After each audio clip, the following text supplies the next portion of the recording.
Hello everyone, welcome to AD knowledge classes. I hope आप लोग अच्छे होंगे। तो हम लोग पिछले क्लास में मैथमेटिकल टर्म्स के पार्ट 1 किए थे और इस क्लास में हम लोग पार्ट 2 कंटिन्यू करेंगे। तो आप लोगों ने अगर पार्ट 1 नहीं देखा है तो आप डिस्क्रिप्शन बॉक्स में मैंने लिंक शेयर किया है, आप जाकर देख सकते हैं। तो चलिए हम लोग इस वीडियो को स्टार्ट करते हैं।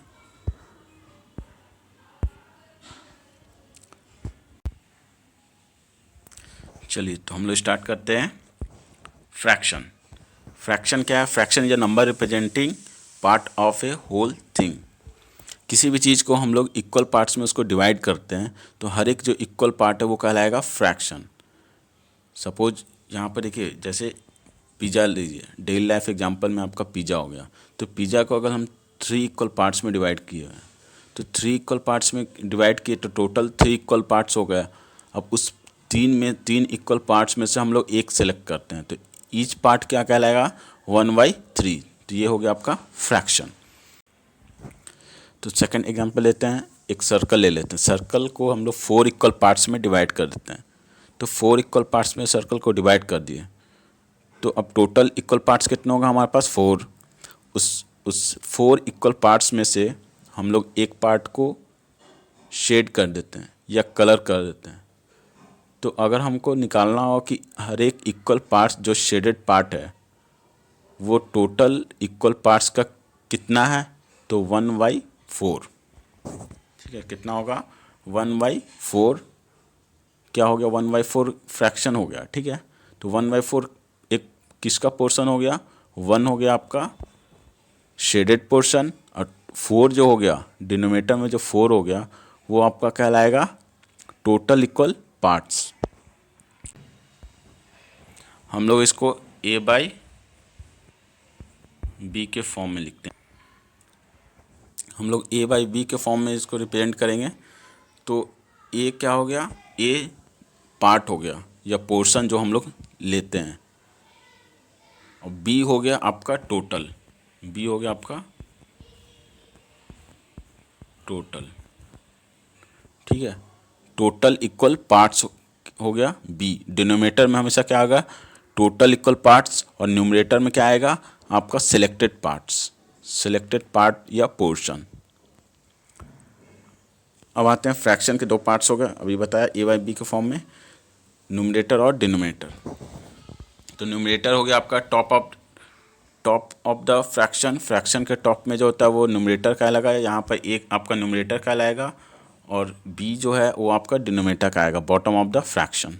बॉटम ऑफ द फ्रैक्शन कहलाएगा डिनोमिनेटर और टॉप ऑफ द फ्रैक्शन कहलाएगा आपका न्यूमरेटर। एग्जांपल देखिए, 3/5। 3 आपका न्यूमरेटर है, 5 आपका डिनोमिनेटर है। Numerator defines the number of equal parts taken. जैसा कि आपको बताया था अभी, न्यूमरेटर क्या डिफाइन कर रहा है? Number of equal parts taken. जो हम लोग पार्ट्स सेलेक्ट किए या ले रहे हैं वो आपका न्यूमरेटर कहलाएगा। डिनोमिनेटर क्या आएगा? Total number of equal parts. ठीक है, total number of equal parts. ठीक है, तो याद रखिएगा, number on the top of a fraction is called numerator, number on the bottom of the fraction is called denominator. चलिए देखते हैं प्रॉपर फ्रैक्शन। मेनली 2 टाइप्स के फ्रैक्शन होते हैं, प्रॉपर और इनप्रॉपर। तो प्रॉपर फ्रैक्शन क्या होता है? वो फ्रैक्शन जिसका वैल्यू लेस देन 1 हो, 1 से कम हो, जिसका वैल्यू 1 से कम हो वो कहलाएगा प्रॉपर फ्रैक्शन।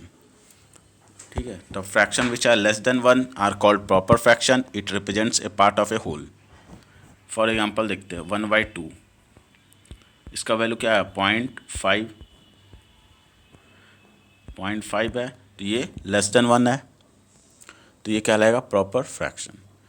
ठीक है, तो एग्जांपल देख सकते हैं, 2/3, 4/9, 3/10।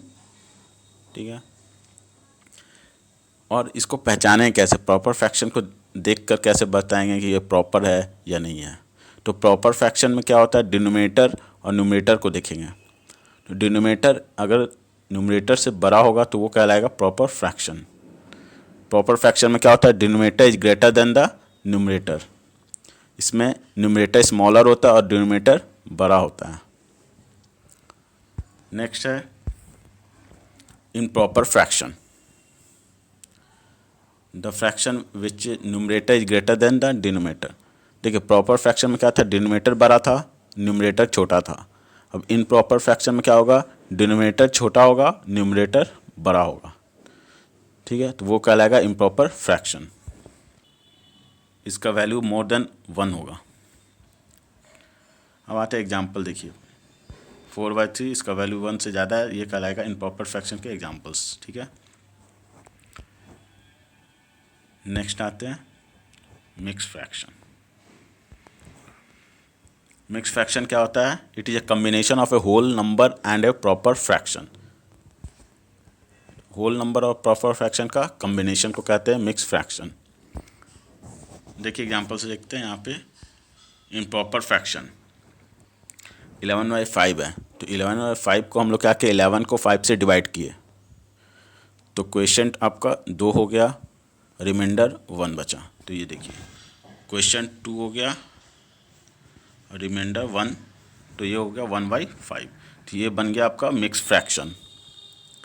तो इन प्रॉपर फ्रैक्शन से मिक्स फ्रैक्शन कन्वर्ट करने क्या करना पड़ता है, पहले डिनोमिनेटर को न्यूमरेटर से डिवाइड करेंगे, न्यूमरेटर को डिनोमिनेटर से डिवाइड करेंगे, और जो रिमाइंडर आएगा वो प्रॉपर फ्रैक्शन में आ जाएगा, और होल नंबर जो होगा वो क्वोशिएंट हो जाएगा।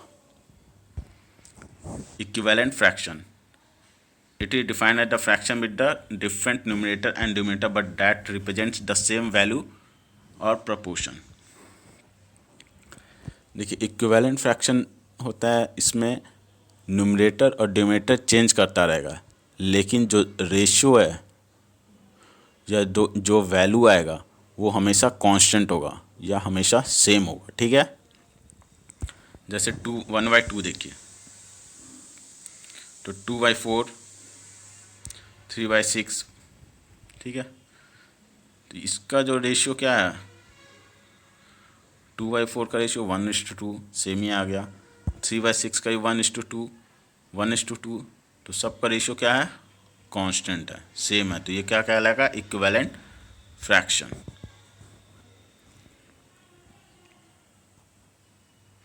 वन बाई थ्री का एग्जाम्पल देख लीजिए, 1/4 का रेशियो है, ये वाला एग्जाम्पल में देखिए इसका रेशियो 1/3 आ रहा है, इसमें 1/4 रेशियो चल रहा है। ठीक है, ये था आपका इक्विवेलेंट फ्रैक्शन। नेक्स्ट बढ़ते हैं रैशनल नंबर। रैशनल नंबर जो हम P/Q के फॉर्म में लिखते हैं, जहाँ Q जो है not equal to 0, where Q is not equal to 0। Example देखिए। ठीक है, अब इसमें एक सबसे इम्पोर्टेंट नोट है, इसको याद रखिएगा, 0 इज ए रैशनल नंबर। 0 क्या है, एक रैशनल नंबर होगा। रैशनल नंबर में क्या क्या इंक्लूड रहता है, आपका इंटीजर्स आ जाएगा और फ्रैक्शंस। ठीक है, rational number includes integers as well as fraction. Irrational number, it is a real number that cannot be expressed as a ratio of an integers is called rational number। जो ratio के form में नहीं होगा, जो ratio में express नहीं कर पाएंगे जिस रियल नंबर को, तो वो कहलाएगा इरैशनल नंबर। जैसे √5, √10, √2, √3। इरैशनल अभी नॉन टर्मिनेटिंग, जो इरैशनल नंबर होता है नॉन टर्मिनेटिंग, टर्मिनेटिंग मतलब हो गया ख़त्म होना, चाहे वो 10 डेसिमल के बाद ख़त्म हो, कभी ना कभी टर्मिनेट करना मतलब वो एंड हो जाना, लेकिन ये नॉन टर्मिनेटिंग होता है, इसका ये कभी भी ख़त्म नहीं होता है। Pi is a irrational number, pi क्या है, इरैशनल नंबर है। अब आते हैं नेक्स्ट है real number. It is a combination of rational and irrational number. It is, और इस यह भी कह सकते हैं it is a set of numbers which consist of natural numbers, whole number, integers, rational numbers, irrational numbers. अब इसको हम वेन डायग्राम के थ्रू समझते हैं। देखिए रियल नंबर को दो में कर दिए, रैशनल और irrational. Rational number consist of integers, whole number and natural numbers. And integers के अंदर क्या आएगा, whole number and natural numbers. ठीक है, तो क्या हो गया, रैशनल नंबर में क्या क्या आ गया, इंटीजर्स, होल नंबर, इंटीजर्स के अंदर होल नंबर के अंदर नेचुरल नंबर्स। और इधर क्या हो गया, इरेशनल, और इधर हो गया रैशनल।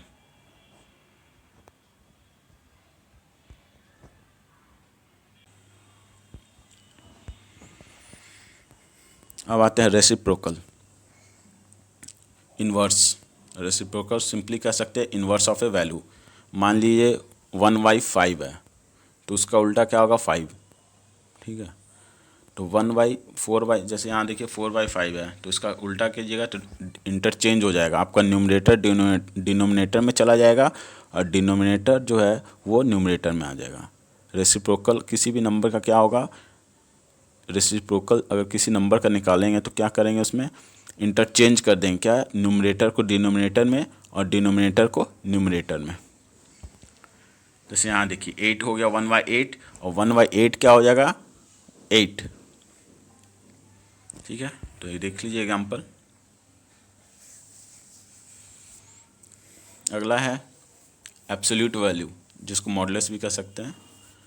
तो function which give a positive value, एक ऐसा फंक्शन जिसमें हमेशा पॉजिटिव वैल्यू निकलता हो तो वो कहलाएगा आपका एब्सोल्यूट वैल्यू। चाहे वो पॉजिटिव हो तो पॉजिटिव ही निकलेगा, निगेटिव हो तब भी पॉजिटिव ही निकलेगा।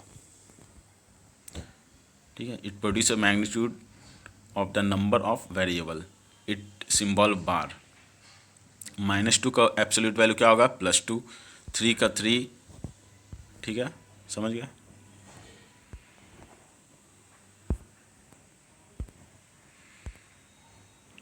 नेक्स्ट है exponent. 10⁴ is a exponential form of 10,000। ठीक है, अब देखिए इसमें क्या करते हैं, एक्सपोनेंशियल फॉर्म क्यों यूज करते हैं, यूज करने का इसका मकसद क्या है। अब बहुत कभी कभी क्या होता है ना, आपका डिजिट बहुत ज़्यादा होता है तो उस डिजिट को रिड्यूस करते हैं हम लोग, एक्सपोनेंशियल फॉर्म में इसको रिड्यूस कर देते हैं, शॉर्ट फॉर्म में बन जाता है वो। मान लीजिए 1 करोड़, तो 1 करोड़ में 8 जीरो होगा तो सीधा शॉर्ट में क्या हो जाएगा, एक्सपोनेंशियल फॉर्म में 10⁸। ठीक है, अगर 1 बिलियन तो 1 बिलियन का क्या होगा, 10⁹। ये शॉर्ट में एक्सपोनेंशियल फॉर्म में हो गया, रिड्यूस कर दिए। बहुत बड़ा नंबर लिखने से अच्छा शॉर्ट फॉर्म में उसको रिड्यूस फॉर्म में इसको कर दिए एक्सपोनेंशियल फॉर्म में, तो वो कहलाएगा एक्सपोनेंशियल फॉर्म। अगर उसके पावर किसी भी बेस होगा उसमें क्या होगा, एक बेस होगा, बेस का एक पावर होगा। तो यहाँ पे जैसे 10⁴ है तो वहाँ पे क्या है, 10 is a base and 4 is the exponent. Next आते हैं ratio. Ratio is a comparison of a 2 और more quantity of same kind. Ratio क्या है, रेशियो एक क्वांटिटी है जिससे हम लोग कंपेयर करते हैं किसी भी दो क्वांटिटी या दो से ज़्यादा क्वांटिटीज़ को, लेकिन उसका कंडीशन क्या है कि वो सेम काइंड का हो, मतलब सेम यूनिट का हो। ऐसा नहीं कि हम लोग सेंटीमीटर वाले मान लीजिए हम लोग कोई सेंटीमीटर में यूनिट लिए हुए हैं और उसको मीटर से रेशियो निकाल लें तो वो गलत हो जाएगा। आपको सेंटीमीटर अगर दो क्वांटिटी है तो दोनों क्वांटिटी का एक ही यूनिट होना चाहिए। पहले उसको हम लोग सेम यूनिट में कन्वर्ट करेंगे, उस यूनिट को कन्वर्ट करने के बाद ही हम लोग रेशियोज़ का निकालेंगे। ठीक है, तो देखिए ratio is a comparison of 2 और more quantity of the same kind, it exist between the quantity of same kind and same unit. ठीक है, देखिए एग्जांपल से देख सकते हैं।